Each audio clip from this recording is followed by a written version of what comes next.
So the point of warfare in the late 1700s was to break the enemy's line. Once his line was broken, you could send in your cavalry behind, chop them to ribbons, they'd be facing away from you, you shoot them in the back.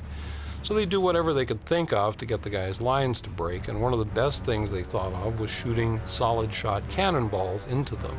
And it didn't explode when it impacted, but what it would do is bounce along through the ranks of the troops like a bowling ball from hell, taking off people's body parts, basically.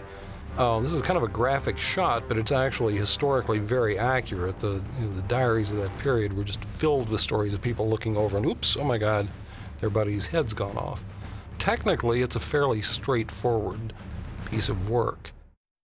We started out with a plate with a few soldiers, a couple of explosions planted down on the ground to give the illusion of where the cannonball would be bouncing.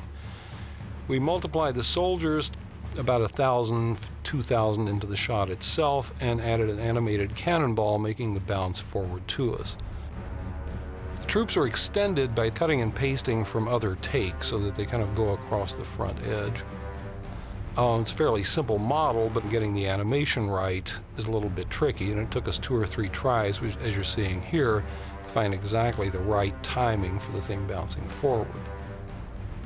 First shot was a little fast. We go for a second one where there's a little bit more time to see the cannonball actually coming toward you and hitting. So when the cannonball would come in, it would basically take off whatever it hit. Obviously, we didn't take a person's head off. We've got a stuntman here who is miming as best he can being pulled off his feet by his head being hit by a cannon. Doing a very good job. It's all, there's no rig or anything catching him, so he's just basically miming it. And then we took the particular plate, and Connie Fauser, our computer graphics supervisor, our composite supervisor, essentially painted his head out, having to paint in the people behind him, and then add a splat of blood, both from where he gets hit and also hitting on the people next to him. The Battle of Camden was the first big set-piece battle in the film itself. We originally filmed it by actually staging the battle out the window here and covering it with about 40 different cameras. What we found out, though, is that what works for 30 small cameras doesn't work for the large overview, the bird's eye view of the thing, which is what we were doing. So we finally wound up essentially having to get rid of the whole battle that was being seen out the window and replace it entirely with computer graphic soldiers and explosions that we cut from other takes. We used a number of techniques to get this together. We started out with motion capture, where you kind of capture the movement of reenactors who had trained themselves to behave like British soldiers. Model a generic soldier on top of it, throw in the texture that you need to make him look like he's actually being costumed. Each of the soldiers had his own individualized clothing going on. The Smithsonian was very good about giving us information on that, just to tell us, exactly what they would wear and how they would be placed. We'd always planned on using computer graphic soldiers for this, although it hadn't really been done before this movie. The real key to believability in this is the choreography and the movement. Even though they're working in a very regimented kind of a situation, it's very important that they each have an individual movement itself. So our people at Centropolis wrote a program that lets you permutate the movements of your reenactor, spread them out over a group of as many as 3,000 individual people. So we have variations, individual variations on each one of the movements. Each height of the soldier is slightly different. We wound up completely recreating this entire battle. 3,000 soldiers, no waiting. Although we shot the Patriot on the historic locations, in this case Charlestown, South Carolina, we had to do very, very serious reconstruction because there really isn't very much left from the 1700s. Very few buildings that would actually work for us, and of course, no harbor for a sailing ship off to the left-hand side. We dressed the foreground street with peat moss, essentially, and filled it up as best we could with extras. But everything off there, 10 feet away from the camera, is no longer in period. So we have to replace it on both ends with ships, buildings, dock furniture, computer graphic people, green screen people, flags, and all the stuff that makes it work.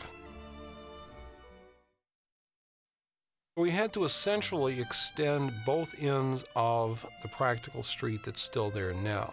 We could use this middle section where we're on one of the historic houses, but we have to pull away from a miniature on the left-hand side of the street and from the far right-hand side of the street. Miniatures give us a lot more texture and, just generally the most realistic feeling.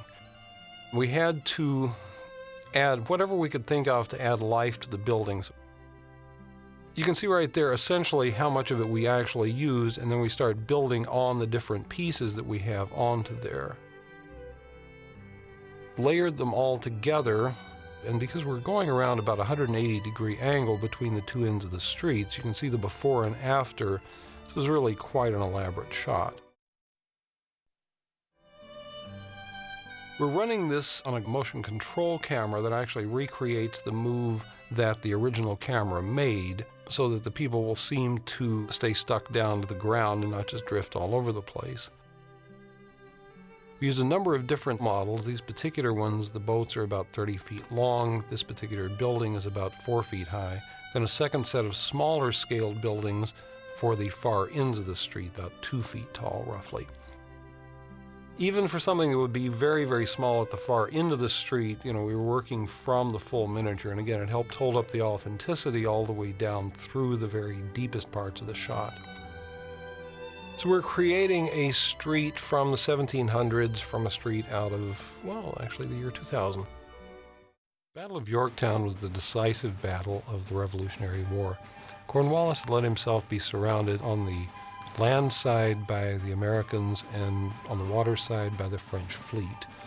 So we had to recreate the entire area of the battle itself.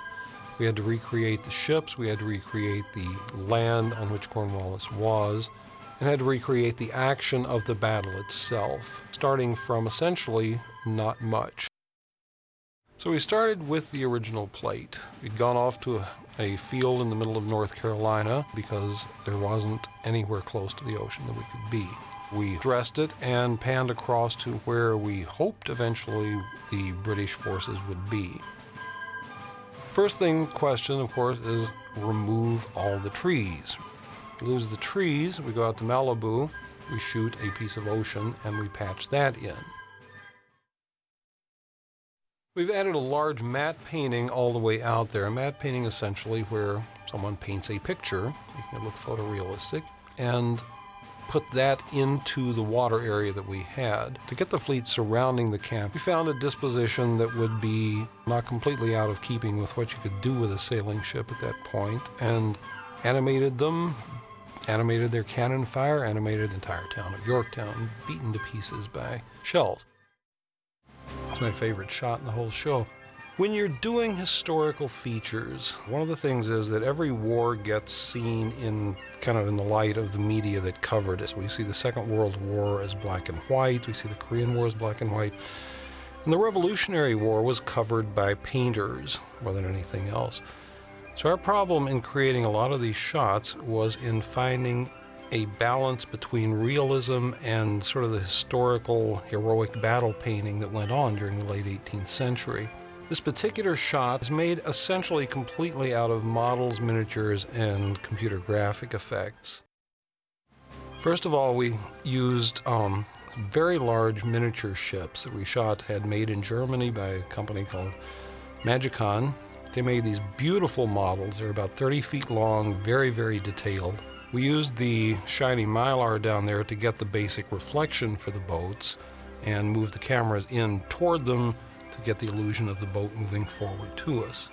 We took the models, we put them into a synthetic environment that we created with, in this particular case, a nice fluffy clouds. We also made computer graphic water, all the stuff that makes it work. The cannons that fired from the thing were about 8 inches long and actually fired a real charge and a little cork bullet that would take out about half the set if you weren't careful.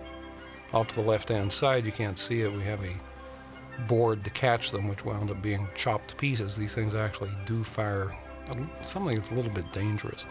And shot these, of course, over a green screen to allow us to pull the images off and put them in front of our synthetic sky water background plates. Our distant ships were computer graphic, but for the close-up hero stuff, we stayed with miniatures.